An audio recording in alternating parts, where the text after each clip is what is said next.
ஸ்ரீமடம் உலகின் ஒரே விஸ்வரூப விஷ்ணு மாயா சாத்தன் மடம். ஜோதிட உலகின் சூப்பர் ஸ்டார் பிரம்மஸ்ரீ ராம்ஜி சுவாமிகள் அழைக்கிறார். ஸ்ரீமடம் வாங்க, சந்தோஷமா போங்க. உலகெங்கும் இருக்கும் ஸ்பிரிச்சுவல் டாக்ஸ் தமிழ் நேயர்கள் அனைவருக்கும் ஆஸ்ட்ரோ பூர்ணாவின் அன்பார்ந்த வணக்கங்கள். இன்னைக்கு எல்லாரையும் உங்களை நல்ல காலம் நிகழ்ச்சியின் மூலமாக சந்திக்கிறதுல பெருமகிழ்ச்சி அடைகிறேன். இன்னைக்கு நம்ம பார்க்கக்கூடிய பதிவு மார்ச் மாத பலன்கள். மார்ச் மாதத்துல இருக்கக்கூடிய கோச்சார கிரகங்களின் நிலவரங்கள் அப்படின்னு பார்க்கும்போது மிதுன ராசியில குரு பகவான் இந்த மார்ச் மாதம் வக்ர நிலையில இருக்கிறார். அடுத்து பாத்தீங்கன்னா இந்த மாதத்தின் தொடக்க நாளான அந்த 1ஆம் தேதி அந்த சந்திரன் ஆகப்பட்டவர், அந்த சந்திரன் பாத்தீங்கன்னா காலபுருஷனுக்கு 4ஆம் இடமான அந்த கடக ராசியில பயணிக்கிறார். கேது பகவான் சிம்ம ராசியிலையும், கும்ப ராசியில சூரியன், செவ்வாய், புதன், சுக்கிரன், ராகுன்ற கிரகங்கள் 4 கிரகங்களோடு சேர்ந்து அந்த ராகு பயணிக்கிறார். மீன ராசியில சனி பகவான் இயல்பு தன்மையோட இருக்கிறார்.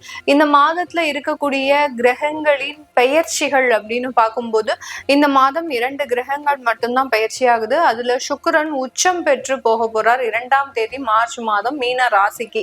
அந்த மீன ராசியிலிருந்து மேஷ ராசிக்கு 26ஆம் தேதி மார்ச் மாதம் அந்த சுக்கிரனாகப்பட்டவர் பயிற்சி ஆகிறார். இதுல அடுத்து பயிற்சியாகக்கூடிய அந்த கிரகம் பாத்தீங்கன்னா சூரியனாகப்பட்டவர் 15ஆம் தேதி மார்ச் மாதம் அந்த மீன ராசிக்கு சனியோடு சேர்ந்து பயணிக்க போறார். இந்த மாதிரியாக இந்த மாதத்துல, இந்த மார்ச் மாதத்துல இருக்கக்கூடிய கோச்சார கிரகங்களின் நிலவரப்படி ஒவ்வொரு ராசி என்பவர்களுக்கும் உண்டான பலன்களை பற்றி தான் இந்த பதிவுல நம்ம தெளிவா பார்க்க போறோம்.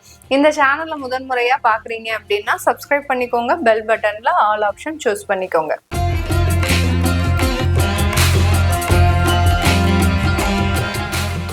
தனுசு ராசி என்பர்கள் மார்ச் மாதத்துல உங்களுடைய ராசி அதிபதி 7ஆம் இடத்துல குரு பகவான் வக்ர தன்மையோட இருக்கிறார். இது இந்த தனுசு ராசி என்பர்களுக்கு நிறைய ஒரு மாற்றங்களை கொடுக்கக்கூடிய ஒரு மாதமாக இருக்குமா.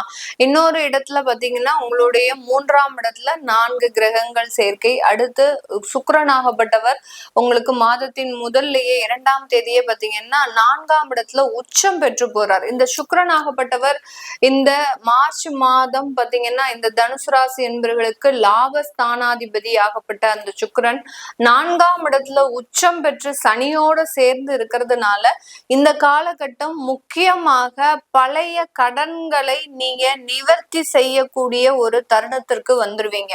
கிட்டத்தட்ட ஒரு 3 வருடங்களாக 4 வருடங்களுக்கு மேலாக இருந்த கடன் சுமைகள் எல்லாமே இந்த மார்ச் மாதத்துல இருந்து உங்களுக்கு படிப்படியாக குறைவதற்குண்டான ஒரு நேரமாக இருக்கும். ஏன் அப்படி அந்த மாதிரியாக நமக்கு 4ஆம் இடத்துல சுக்கிரன் உச்சம் பெறும்போது எந்த மாதிரியாக கடன் சுமையை குறைப்பார் அப்படின்னு கேட்டீங்கன்னா, இந்த சனி பகவான் அப்படின்னு சொல்லக்கூடிய அந்த காலபுருஷனுக்கு 12ஆம் இடத்துல உங்களுடைய 4ஆம் இடத்துல அவர் சனி பகவான் சுக்கிரனோடு சேர்ந்து பயணிக்கும் போது இந்த மாதிரியான சில மாற்றங்கள் இருக்கக்கூடிய ஒரு நேரமாக இருக்கும். அதே சமயம் வீடு வாங்குவதற்காக நீங்க கடன்கள்லாம் வாங்கக்கூடிய ஒரு நேரமாக இருக்கு.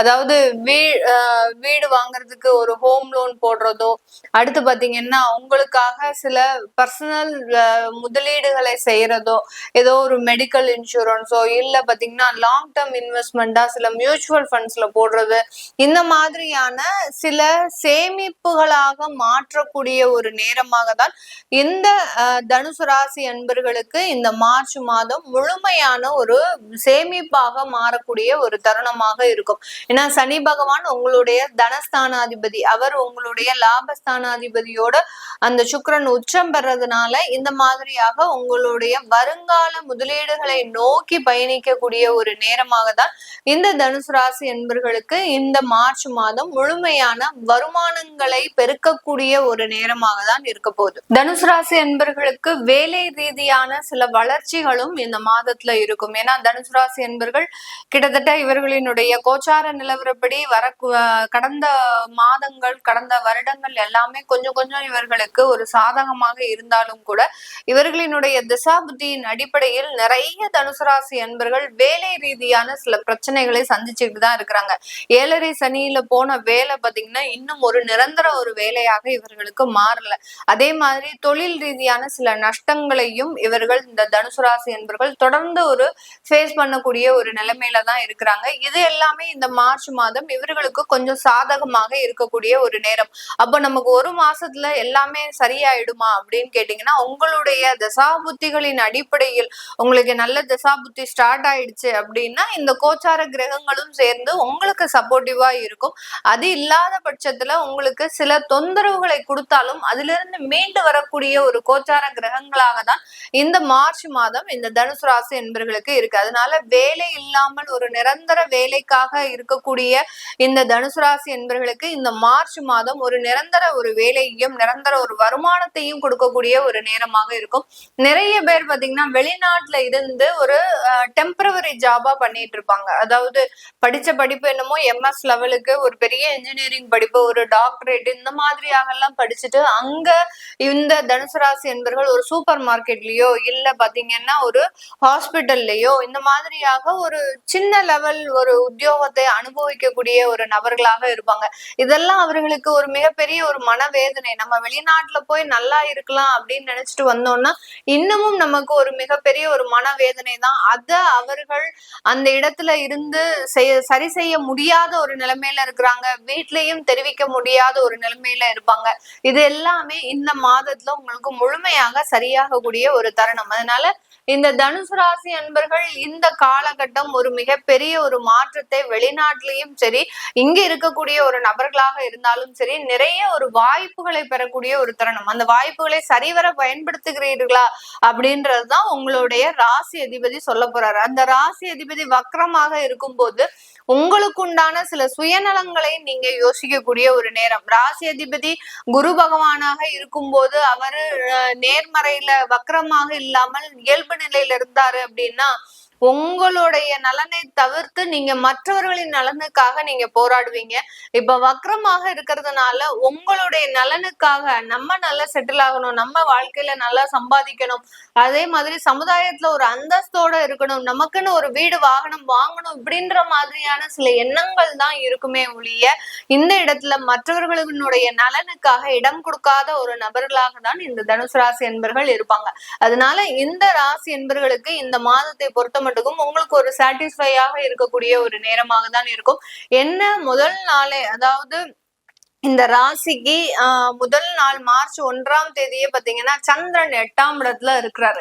இது ஒரு சந்திராஷ்டமம் தினமாக மார்ச் மாதம் ஆரம்பிக்கிறதுனால ஒரு சின்ன ஒரு வெறுப்புணர்ச்சியோட ஆரம்பிப்பீங்க. அப்படி இருந்தாலும் கூட அதுல ஒரு நிறைய உத்வேகம், ஏன்னா 3ஆம் இடத்துல செவ்வாய் ராகு சூரியன் இதெல்லாமே இருக்கிறதுனால ஒரு உத்வேகம், ஒரு தன்னம்பிக்கை, ஒரு முயற்சிகளோட இந்த மாதம் பயணிக்கக்கூடிய ஒரு மாதமாக இருக்க போது.